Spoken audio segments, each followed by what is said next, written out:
In SolarWinds, you are a mining company trying to collect a variety of gases from a dying star. It is a tile-laying game for 2 to 4 players where the tiles change from game to game, much like a deck builder. At the beginning of the game, players choose which combination of 5 10-tile sets they will play with.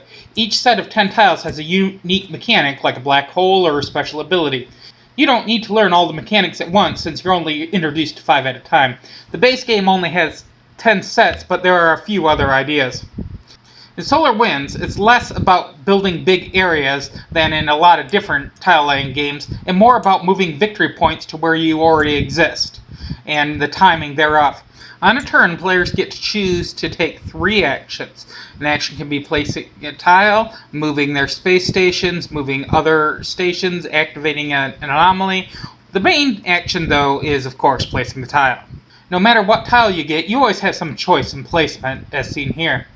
When you place a tile, victory point clouds appear on the tile, and then all nearby clouds are sucked onto that space.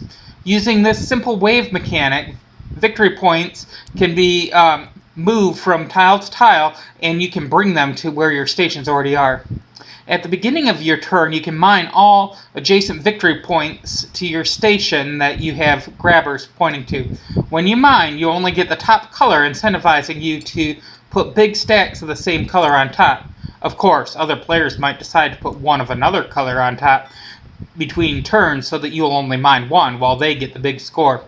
It almost feels like a programming game where you get to build your best chance to score by the end of your turn and then have to watch to see how it actually plays out. And then there are anomalies. This is what makes the tiles unique.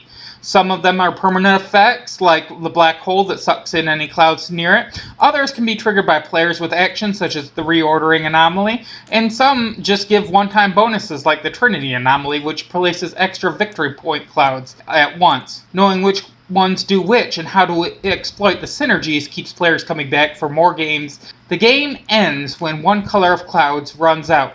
The player gets 6 points for each set of red, blue, and yellow clouds, and 1 point for every cloud that isn't part of one of those sets.